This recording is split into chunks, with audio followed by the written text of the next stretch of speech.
So I think we're basically down to the blue wall states. And if Kamala Harris wins the blue wall states, she wins the election. Doesn't matter what happens in Arizona, Georgia, or North Carolina. If she wins those three states, it's over. She wins.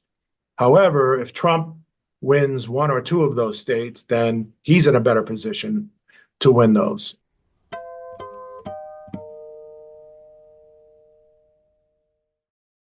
My name is Susan Spurlock. I'm Executive Director of Ford Hall Forum at Suffolk University, and I'm delighted to welcome you to this afternoon's program, Countdown to November 5th, America's next most unprecedented presidential election.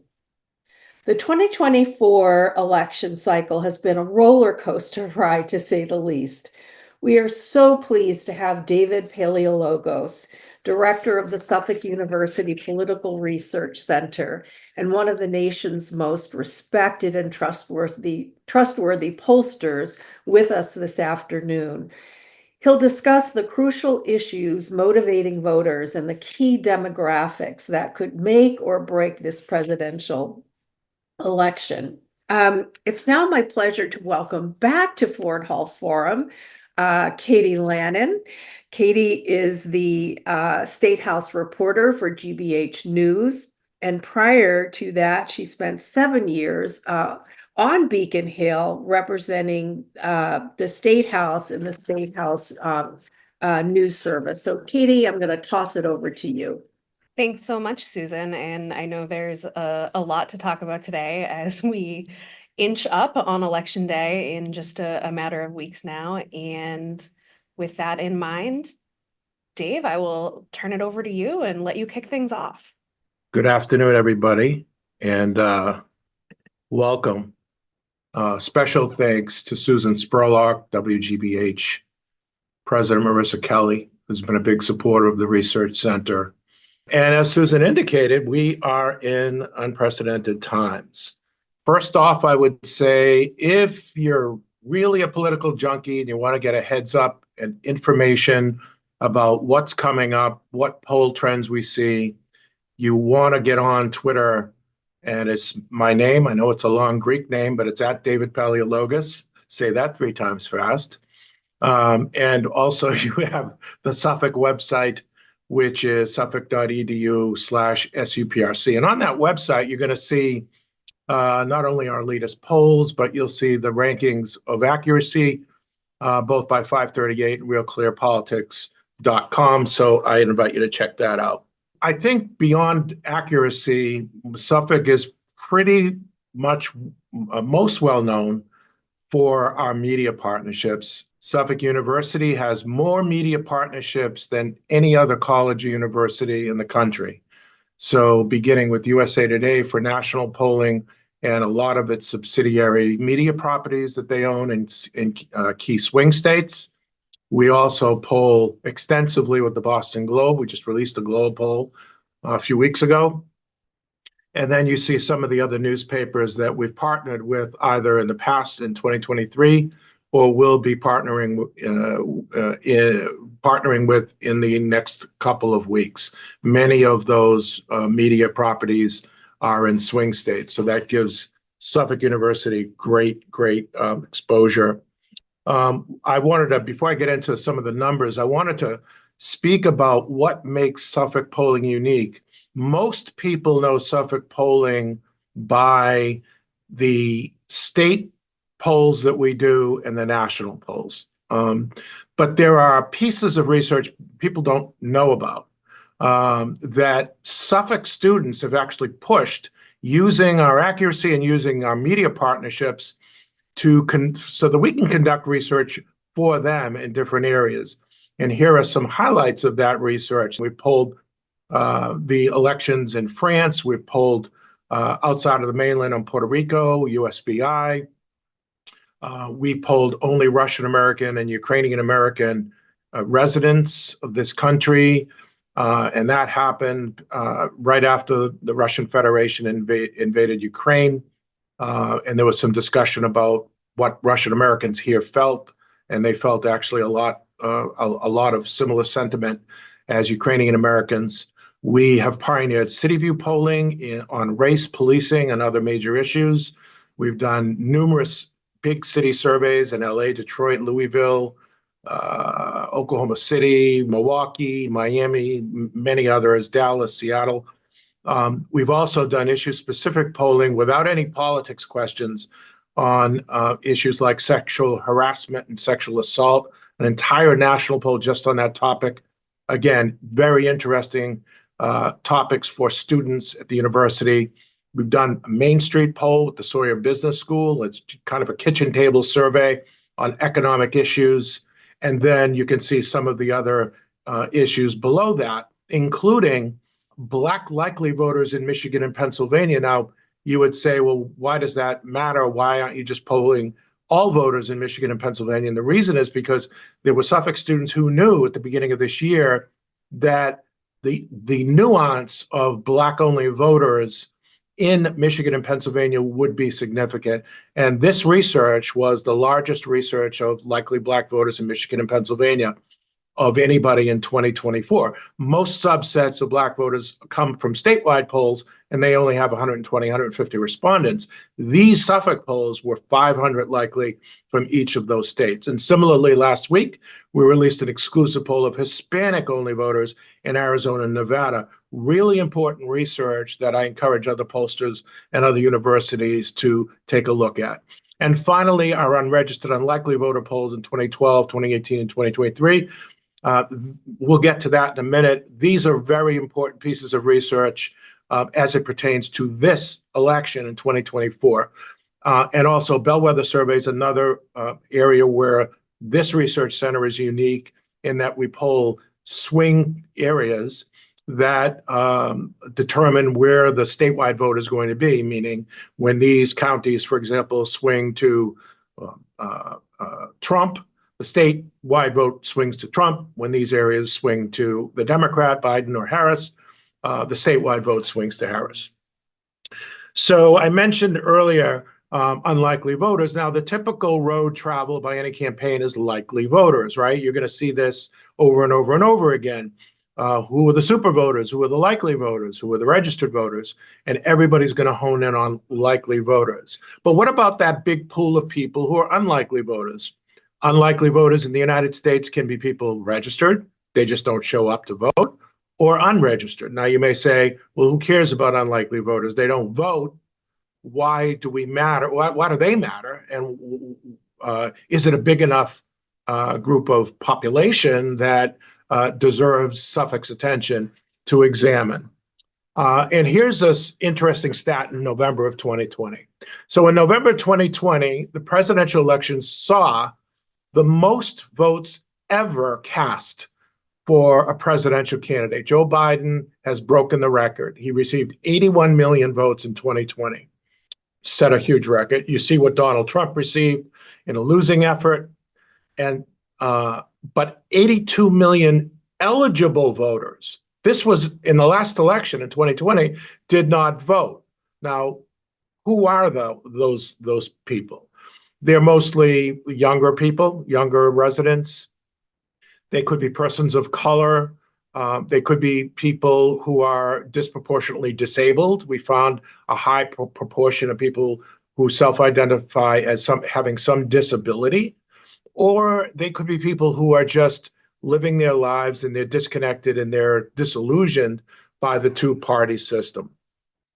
And so I had mentioned earlier that we conducted 3 of these polls since 2012. This was the last poll that we conducted of people who are unlikely voters. And so this is a question about the two-party system. And the question is, do the two major parties, Democrat and Republican, do a good job of representing Americans' political views, or do you think a third party or multiple parties is necessary? And you can see only 17% of these, quote, non-voters believe that the two-party system is good enough. 20% believe a third party is necessary. Some might remember John Anderson, for those of us who are really old, or Ross Perot. And then multiple parties are necessary.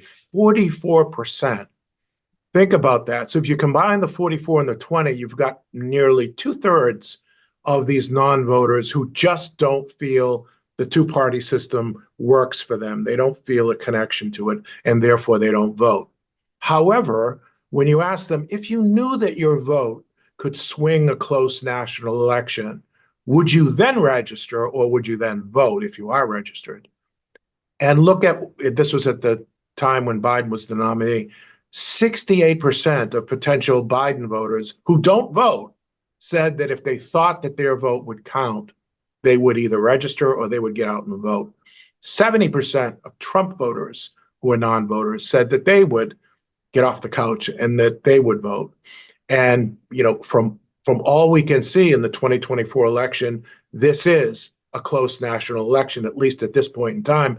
The race could break open for either Harris or Trump in the next 2 weeks, but at this point, it's a really close election. We asked an open-ended question, which is the most important kind of question because the pollster isn't feeding categories to the respondent. What would it take to get you to vote in November of 2024? Better choice, honest candidate, someone that I like, 28%. That was the most of the in terms of the plurality. Others cited issues like the election process. Others said need more information on candidates, their views, their stand on issues. If I could vote, obviously some people were felons and they could not vote at that time or were felons. Some people said if Trump wins and so on, and you see the open-ended responses there. Dave, before you move on from this one, I do want to ask you a question. Obviously, that was asked last year. The dynamics of the race have changed since then. We're a few weeks out. Is there anything either campaign can do at this point to motivate some of these unlikely or unregistered voters to come on board and head to the polls? So there is some history with this. For example, in the closing weeks in 2012 and in the closing weeks of 2016. In 2012, Barack Obama was in September and early October before there were some issues with financial markets. But 2012, Barack Obama realized that he was hitting a wall in terms of persuading people. And according to John Walsh, who was very active at the time in the Democratic National Committee, he said that the Obama committee used this research and other research that they had because they didn't have time to persuade voters anymore. They had to just go out and find them.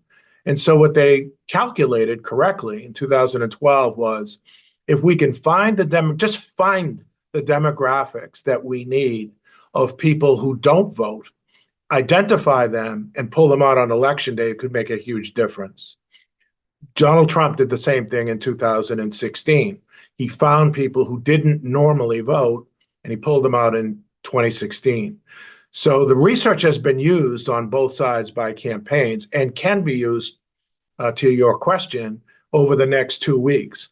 For example, and we're going to talk about this in a little bit, but there are demographics right now that Kamala Harris needs to win bigger margins with, and she's not. And she may hit a point this week, next week, where she finally says, it's not worth me continuing to try to persuade these voters. I just need to have an operation to go out and get my voters who don't normally vote in elections and get them out to the polls. And she may shift gears to that effect, and Trump might too. So we asked the question, do you follow what's going on in public affairs and government? I thought that this question was going to be most people saying now and then and hardly at all. But it was pretty balanced, and I was surprised because, you know, you would think just reflecting on who these people are, they don't vote, they're not registered, you would think they're not connected with what's going on in government or in public affairs. And that's not true. I was wrong. Most of the time, 24% of these non-voters said they follow what's going on most of the time, some of the time 22%, and then as expected, 23% said they only follow now and then, and 30% hardly at all. And then a question that we asked when Pence was VP, we asked if people could name the vice president. Most people could, even though they were non-voters. and a little bit better than Pence, who had more of a backseat under Donald Trump. And then I thought you might want to see turnout by race or ethnicity. And this is something I know people in the Hispanic community are looking at. This is part of the reason that we did a Hispanic-only poll in Arizona and Nevada, which was a groundbreaking poll for the university. But the turnout is kind of a straight line down, starting with white respondents, Black respondents, then Asian, then Latino. So there's the biggest pool of people who could vote but who don't vote are in the Hispanic Latino populations. And then we asked back in August who people would support for president. And here's a before and after with Trump in the red, and the Democrat on the left chart was Biden. And then you had third-party candidates and undecided. And you see Trump was beating Biden 41-38. That's how weak Biden was. And then after the convention, the second poll shows how Kamala Harris shot into the lead. Trump went only up 2. Kamala Harris went up 10 points. And so you might say, well, how did that swing happen? These were the categories that Biden was really not doing well in, and he should have been doing better in.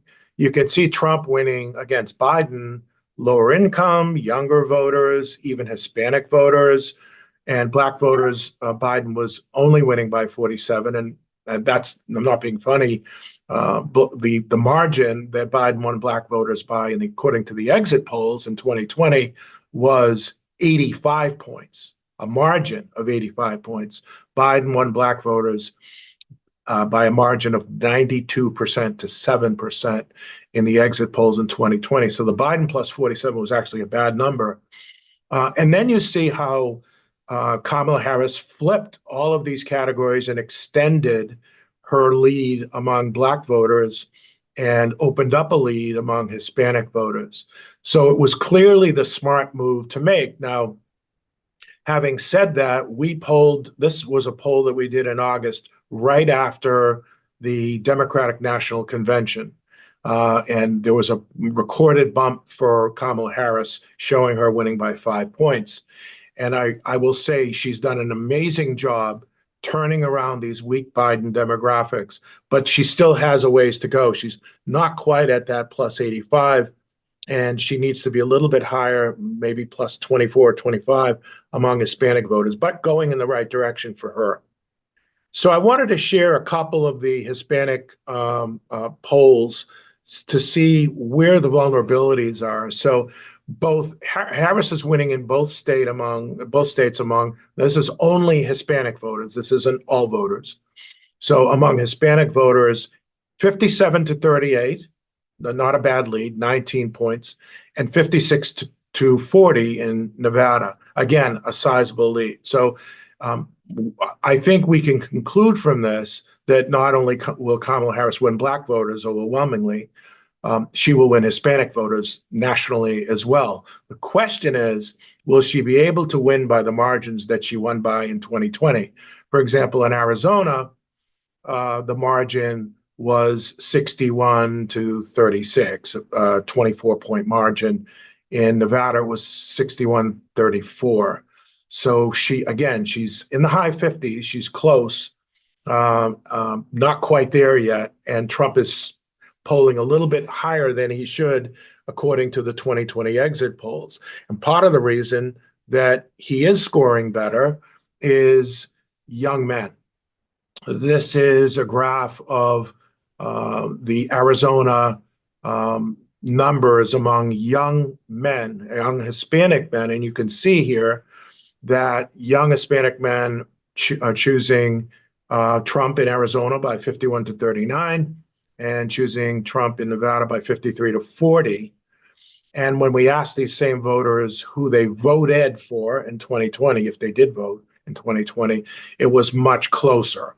So that just tells us that Trump's doing a little bit better among younger voters than he did in 2020. And that might be the reason that among Hispanic voters, Kamala Harris hasn't quite reached the threshold that Joe Biden did in 2020. This is the same charts, but a little bit older age. So this is more middle-aged Hispanic men, but not elderly, ages 35 to 49. And you see the same kind of dynamic. These Hispanic men choosing Trump in Arizona and Nevada, which is higher than their recall question, where Trump was winning also, but not by the margins that he won by in 2020. So most important issues have been continuously economy and inflation, and you can see that here with Hispanic voters. It's much higher among young Hispanic men. The economy shoots up over 50% in Arizona and much higher in Nevada. And the other issues really go into the single digits. So it's really all about the economy and all about inflation. And also, yeah, go ahead. Sorry, do you have a sense of what the Harris campaign would need to do to reach those populations of Hispanic men? Is it talking more about the economy or something else? Yeah, I think so. I had a conversation with one of our satellite reporters at the Arizona Republic, and she said, she's in Arizona, obviously, and she said, all I'm seeing is abortion ads targeted to young men. And when I looked up what the most important issue to young men was, as I say, the economy was over 50%. Abortion was only 2% most important issue among young Hispanic men.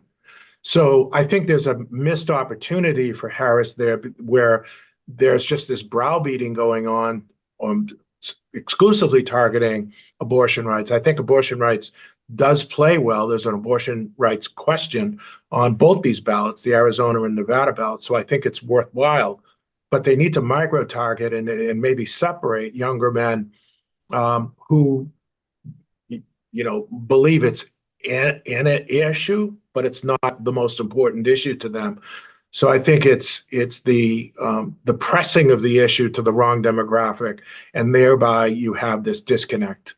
It's not too late. It's 2.5 weeks to go, but that seems to be an opportunity that's dwindling as time passes.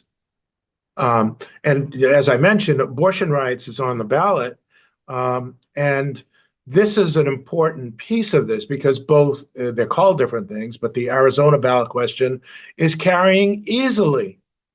The Nevada ballot question, abortion rights, carrying easily. So you have this weird dynamic where you have abortion overwhelmingly passing, Trump leading in Arizona, at least according to our polling and the New York Times polling. And then you've got the Democratic candidates for U.S. Senate also winning. So you might scratch your head and say, that just doesn't make any sense. It's almost a dialectic behavior conflict going on where you have people voting Democrat for U.S. Senate, but people voting for Donald Trump for president, but people also overwhelmingly supporting abortion rights. And so the electorate is kind of parsing out for each of those votes what they believe is the most important issue. And that's also a challenge for most pollsters, because I think the layperson would look at it and say, if they're pro-choice, they're Harris, and they're the Democratic candidate for Senate. And for many, many voters, that's exactly the pattern. But there is a swath of voters that are jumping around, that maybe they are pro-choice Republicans who are voting for Trump, or maybe they were independents who are pro-choice voting for Trump, but they also think the economy is the most important thing, or the war is a bigger issue to them. So it gets a little bit more complicated, and that's why I think micro-targeting is a terrific opportunity. I wanted to leave you, and then we'll take some questions and have some discussion, because I know I ran a little bit over, but I wanted to tell you what's coming up. Everybody wants to know what will happen in the news before it happens. Suffolk University is releasing a national poll next week. We usually release over a day or two. USA Today has found the information so valuable that they are breaking our poll into 5 stories, starting with a front page story on Monday. So I'll stop there and I'll take any questions, Katie.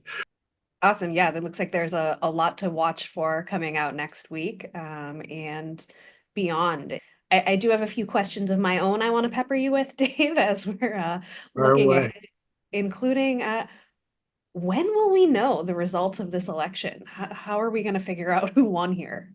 Well, originally I thought because there was a lawsuit that the Georgia results were going to be hand counted, but I guess there was an appeal, and the judge ruled that it was too late to require hand counting, and there really isn't significant evidence of an election, with and without the hand count. The variance is very small, and so just to willy-nilly take that step, and we saw how many people voted early the first 2 days. I mean, it would take a week to count the Georgia results. But with that off the table, if the race is close, it'll be a late night like it normally is, and probably carry into the morning. If it does break open, and there's always that chance, it could break open for either Harris or Trump, then it may not be. Part of the reason that Suffolk does bellwethers is that it's kind of like a cheat sheet. It's a way to figure out statistically where a state might vote. So, for example, and I'll just go off the top since you asked. So, for example, in Nevada, if you're waiting for Nevada, look at Washoe County in Nevada. That county, it comes in about 2% more Democrat than Republican, but when Washoe flips red, the state flips red, and when Washoe County flips blue, the state flips to the Democratic side. In Arizona, we used Maricopa County. Maricopa is the largest county. That also tends to be higher Hispanic population, so it tends to be about 2% more than the statewide. But the same thing, when Maricopa flips to the Republican side, so does the state, and vice versa. So watch Maricopa County there. And in North Carolina, you've got a couple of counties that I'll be looking at that are not part of the western counties that got wiped out with the hurricane, unfortunately. Granville County, which is in the northern part of North Carolina, and Lenoir County, which is east. Those are counties that keep an eye on for the North Carolina statewide vote as you're kind of looking and toggling your mouse over the state when the results are coming in. If Lenoir and Granville come in 100% counted, that might, that's not 100%, but that might give you an indication of where North Carolina is going to vote. In Michigan, we use Kent County. That's been a really nice indicator in Michigan. In Wisconsin, we use Door County, and DOOR, and in Pennsylvania, we use Erie and Northampton County. We've already done bellwether polls in Michigan and Pennsylvania, and we'll be doing more polling in the next couple of weeks. Great. And if you're a voter trying to keep track of where things stand, watching from home, there's so much news coverage, there's so much noise, there seem to be so many polls out there. How can you figure out which numbers are reliable or who to look towards here? Yeah, it's a tough moving target because there are pollsters who did really well in 2020 in terms of accuracy, who did really bad in the midterms in 2022. So the good news is that we are all rated. This isn't it's an imperfect science in a lot of ways, but at some point, any poll that's taken within 3 weeks of the election, we're on the record on. So if there is an outcome that's way off, then we have to be accountable to that. And what I would say is try to maybe make a short list of pollsters who you trust. And you can go to the 538 website, you can go to the Suffolk website, where we list not just the top pollsters, but the top 10 for Real Clear Politics and for 538.com. We've done okay in those cycles. In the last 10 years, last 5 cycles, Suffolk's done pretty well. But before that, we were new kid on the block and we were making mistakes and trying to learn from those mistakes. And it's a moving target. Anybody on those lists is good. But if you don't see a pollster on those lists, then you can still look at their polling, but you just want to be careful about getting too stressed out or too exhilarated by the result. We've talked about this being a close race. Do you have a sense of kind of where the campaigns should be focusing their efforts in this final stretch? Yeah, I think the blue wall states is really the smart. I think both candidates are realizing the blue wall states are really where it's at. I mean, we had an Arizona poll that had Trump +6, and I thought we were badly the outlier. And the New York Times just released a poll showing Trump +5 in Arizona. And we had Maricopa also Trump winning, I think, by 4. So, which made sense. Maricopa +4, Trump +6 statewide. So I think Arizona seems to be moving away from Harris. And that might be due to the young Hispanic men, or it might not be. It was a close margin. I don't want groups of people to be scapegoated. Young Black men, young Hispanic men, or, this decision not to spend this much time in a state or whatever. Arizona, for example, I mean, there's a lot that any Republican, could be Nikki Haley, doesn't have to be Trump, any Republican would benefit from in Arizona. Number one, the Republican registration advantage has doubled from 130,000 to 260. So there are more net registered Republicans in Arizona than there were in 2020. And secondly, in Arizona, the number 1 and 2 issues are the economy and immigration, which are big Trump issues, whereas in 2020, the issues were the economy, which was a Trump issue, but COVID was the next biggest issue, and Biden was winning COVID by overwhelming margin. So this time around, you've got the top 2 issues are more Trump. Last time it was split between Trump and Biden. So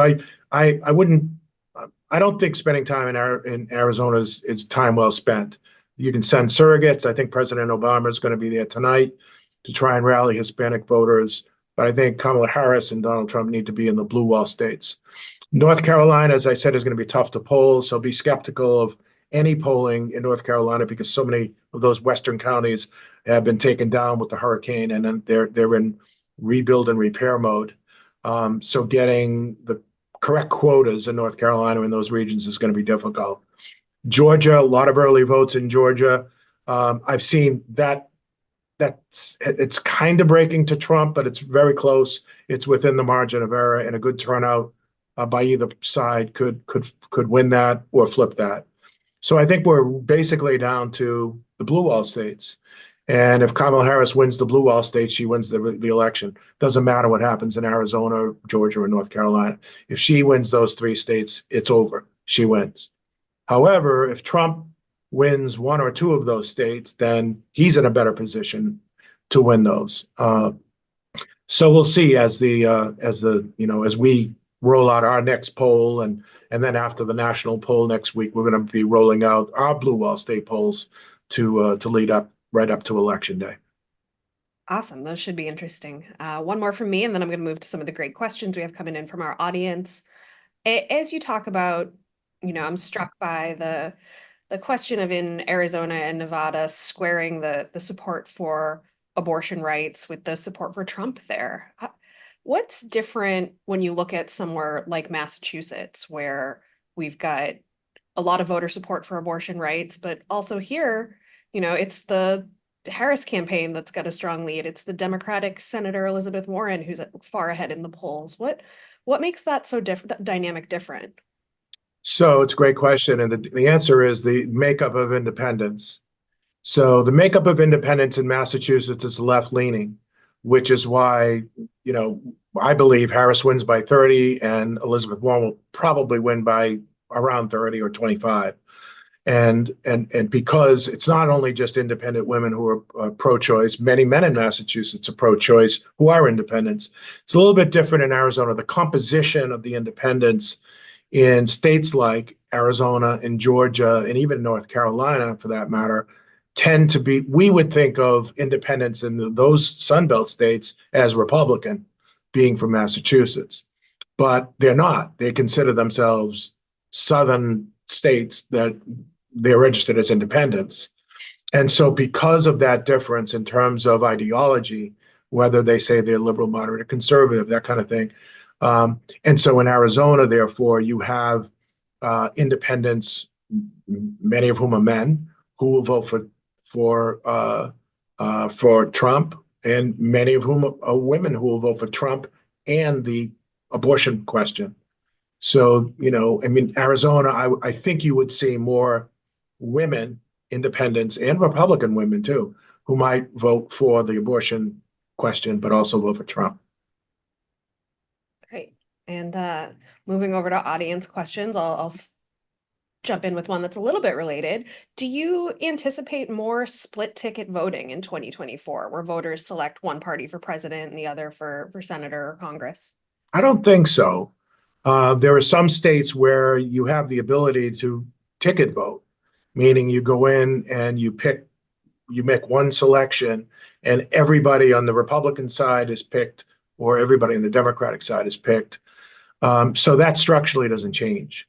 And then you have other states like Massachusetts where you pick individually each option.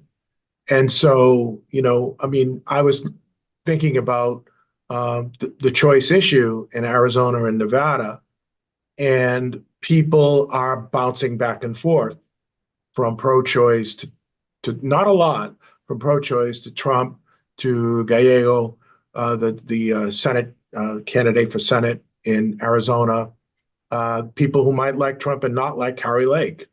You have those nuances in addition to third-party candidates as well. And you've mentioned the hurricane situation out in North Carolina. Do you think the storm damage will affect the election results in that state or in Florida? I don't think it will affect the election results. I think the local governments and the towns and the cities are rallying. They feel more united with the hurricane than ever, and they'll make sure that the voting goes the best that it can go. I think the polling is impacted though, and that's why I'm kind of glad we got we did a Florida poll with WSVN TV a month ago and USA Today, and thankfully that was before the storm hit them. But you don't want to be. I mean, the polls get looked at with such scrutiny and so much intensity that you don't want to conduct a poll and release a poll where there are issues with particular geographic regions, for example. And so that's why I think the blue wall states are the place to be. I mean, North Carolina is an interesting case, just thinking about it, because here's a state that in 2020 had 390,000 more Democrats registered than Republicans. Think of that. Trump won North Carolina in 2020. 390, even though there were 390,000 more Democrats registered than Republicans. Today, the Democratic registration is only 130,000, a net of only 130,000. So the Democratic registration in North Carolina has been reduced by 2/3. And that's the additional challenge that Kamala Harris has. The good news is she has a very weak Republican candidate for governor, who is just on the ropes in terms of personal character and other issues that he has. And the thought is that maybe he pulls down Trump in North Carolina. That could happen. But when you think about the change in North Carolina, I would have thought that, or the average person probably would have thought, well, there's more Republicans in North Carolina than Democrats. That's why Trump won in 2020. It's actually not the case. There were more Democrats than Republicans, and it's less now than it was in 2020. All right, that was a question from the watch party, and I will grab another from that same room. Is there any polling being conducted to see how many disgruntled Republican voters might support Harris? We can figure that out in crosstab. So the way to do that, it's a great question. The way to do that is when we release our poll next week, we're going to create a crosstab of people who voted Republican in 2020. And the way to figure that out is to look to see how those Republicans vote in 2024. Do they vote for Chase Oliver, the libertarian, whose views align a lot with Trump and doesn't carry the baggage of Trump? Do they pick Harris by a disproportional margin? So there is a way to calculate it.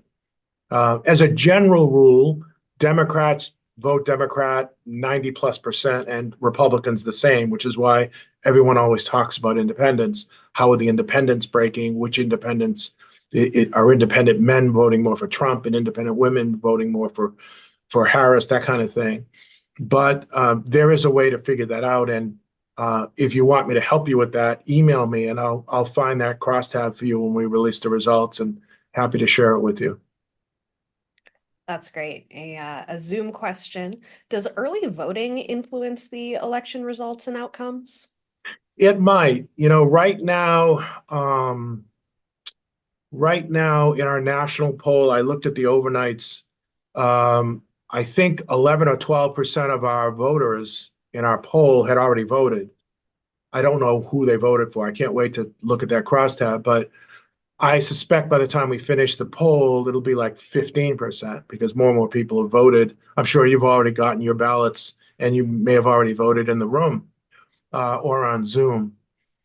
In terms of the impact of it, what will happen is people, Democrats and Republicans, will report the side that they think helps their candidate. So they'll say, well, this many voters came from, Atlanta, and it's breaking 8-1 for Harris. Or this many votes came in from Pennsylvania, a swing area, and Trump was winning 3-1. And I wouldn't get too caught up in it. Early voting, we don't know who's voting. All we know is where did they vote from, what county, what region. And if we can assign party affiliation, if the statistics can allow that, great. But there are a lot of states that don't even register by party. Wisconsin, that when you register to vote, you don't vote as a Democrat. I mean, you don't register as a Democrat or Republican in Wisconsin. Same with Michigan. You just register to register. You register to vote. So it's very difficult to identify who that person is beyond where their address is. Pennsylvania is different. Pennsylvania, there is a registration by party affiliation, and we try our best to match every county that we call with the exact proportions regionally of what those party registration figures are. All right, and we have someone in the Zoom asking basically about the demographics and top issues. Do the genders agree on what the top issues are? What about the age groups? The genders agree on the top issue. It's the economy and inflation. The genders agree on the second most important issue for the most part, which is immigration. Once you get past that, that's when we start slicing and dicing demographics. Young men are disproportionately more interested in the economy and immigration. Young women more interested in abortion rights and healthcare. You've got some that say climate change on both sides, men and women, but it's low. And a lot of the other issues are similar, but they're all single-digit issues. So I think when we talk about, everybody criticizes the media, and I kind of work with the media in terms of USA Today. I think when the media talks about what they talk about, which is inflation and the economy, immigration, threats to democracy or preserving democracy, and abortion, and they ignore a lot of the other issues, I think that's kind of right. I think when you look at those four issues, you're covering probably 60-70% of the electorate in one demographic or the other. Now, granted, if there's a shooting, God forbid, today, and someone's in the field with a pole, crime and guns is going to spike to 15% overnight or 20%. People are going to be upset about guns and crime and that kind of thing. But in terms of the normal pace of topic polling, you're looking at those four issues: economy, immigration, democracy, abortion rights, in some order. And then the other Zoom question I wanted to ask is whether abortion is an issue that will motivate non-voters to vote, particularly among young women. I absolutely believe it will. And I've seen the power of that too. You know, back in 2008, when what Suffolk was just a regional polling center, we did a New Hampshire poll. Barack Obama had just won a landslide win in Iowa. All of the polls had Barack Obama killing Hillary Clinton in New Hampshire by wide margins. We had two bellwethers in New Hampshire that showed Hillary Clinton winning. And I embarrassed myself by going up to the Radisson Hotel in New Hampshire to try and defend our statewide poll, which had a very close race, much closer than everybody else, and our bellwether showing Hillary Clinton winning. And she won. And that kind of vaulted Suffolk into the national spotlight. I wasn't ready for it, wasn't ready for the spotlight, but it just so happened, it was just one of those. And how did it happen? The way it happened was Hillary Clinton's committee figured out there were so many people in New Hampshire who liked her, but there was a big chunk of people who liked her who don't vote. And so you can register on election day and vote in New Hampshire. And what they did was a massive outreach to women with phone banks, understanding, just asking their favorable or unfavorable of Hillary Clinton, and finding thousands of people in New Hampshire who believed in pro-choice, who believed in Hillary Clinton, loved her, but they weren't registered. Or they were registered and they were, Obama, Clinton, I may not vote. And they registered those people. They registered those new people and got them to vote. And she ended up winning by, I think, 3 points in New Hampshire. So it can be done. The problem is that registration deadlines are closing fast. So if there are women who only care about choice, you would have had to have identified them and gotten them to register like soon, like within the next week, because some states close their deadline for registration to be eligible to vote in November. Depends on the state. Every state is different. But if there's a casual voter who doesn't know that the ballot question is on the ballot in Arizona or in Nevada, for whatever reason, giving them that information and motivating them to vote not only helps the choice question, but probably helps Democrats up and down the ticket. So yes. And I'll just note that here in Massachusetts, for anyone who is eligible but might not be registered, the voter registration deadline for this election is Saturday, November 26th. So coming up, but not yet passed. October 26th. October. Yeah. I don't even know what day or time I'm in anymore at this point. But a question from one of the folks at the watch party, wondering about whether you have any sense of if celebrity endorsements like Taylor Swift for Harris or Elon Musk for Trump make a difference to voters. Great question. Suffolk did, this is one of the other pieces of new research we did back about 4 months ago. You can find it on the website. We asked the impact of celebrities, and we included a huge list. Taylor Swift was on there. We had Tiger Woods. We had Barack Obama and Michelle Obama. We had Bad Bunny. We had, you name it, you name the celebrity, we had them on. And the answer is no. Taylor Swift had very little impact. She will have an impact maybe of getting people to register. We didn't ask that question in the poll. What we asked is, would her endorsement make you more or less likely to vote for insert candidate, Joe Biden or Kamala Harris? And it was overwhelmingly no impact, or some people even said less. They would be less likely to vote for the candidate that she endorsed. However, I will say, and this goes to show that the actions of political campaigns directly reflect polling. Barack Obama and Michelle Obama, of the 25 celebrities that we put on the list, were by far and away the most important and the most influential people that would have an influence on this election. It wasn't a majority. It's, still people were skeptical. Don't tell me who to vote for. I know you're a celebrity. I know who's running and that kind of thing. But big impact in African-American voters, big impact with Hispanic voters. So I think it's timely that you asked that question. And tonight, Barack Obama will be, I believe it's tonight, will be in Arizona speaking before some likely voters who are Hispanic. And I think it kind of debunks what we think in our heads. You think about celebrity, right? And you say, oh my God, if that person endorsed me, the whole race would change. But in terms of politics, Democrats, Republicans, may impact some independents. People kind of know. They don't want to be told who to vote for. Some people can be influenced. What I've found in my work is that the people who are not well known as political candidates have a bigger opportunity with an endorsement.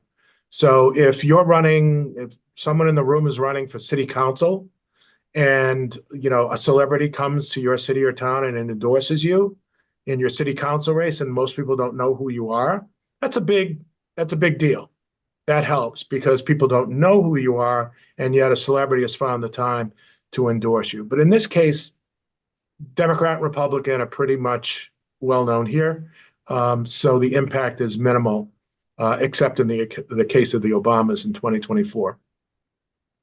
Well, I'll squeeze in one more in our last few minutes here. This, I think, question from Zoom has to do with your unlikely unregistered voters polling. For the non-voters who cited the voting process as a reason, do you have a sense of if their issue was that they distrusted the voting process or that the logistics of casting a vote were challenging? Yeah, we never broke it down, but in the open-ended questions, a lot of times they would elaborate. So we would keep the open-ended response as if that person was speaking and we were quoting them. And then what happens is that paragraph gets condensed to one open-ended response. But you had both of that. There is skepticism and lack of trust, and there is a logistical issue too. One of the questions that we didn't put up was, we asked two questions. Do you think places should have voter ID, where you should have to prove who you are to register to vote? And an overwhelming majority of these non-voters said yes. But if you also say, do you believe that in some states prohibiting voter ID can impact the process and make people skeptical about voting because they have to prove their identification? A majority also believed that was true as well. All right. Well, Dave, thank you so much for unpacking your work, for helping us all make sense of, as has been said, yet another unprecedented presidential election. We'll look forward to seeing the new polling numbers come out from Suffolk next week with USA Today. And Susan, I will turn it back over to you. Thank you so much, Katie. Thank you, Dave and Katie, so much. This was a really, really fascinating and informative conversation. I'd also like to thank some behind the scenes folks who made today's program possible. So Mary Power Air, a colleague of Dave's from the Political Science Political Research Center at Suffolk University, Annie Schreffler, senior producer at GBH Forum Network, Jenna DeLisi from the Suffolk University Media Services Department, all behind the scenes making today's program happen. Thank you, thank you, thank you. I'd like to thank our Zoom audience. I'd like to acknowledge the party, the viewing party, almost 40 strong of parents and alums and students and faculty and staff. Thank you all for your wonderful questions. And we thank you for being a part of this important conversation. So thank you again and have a great day.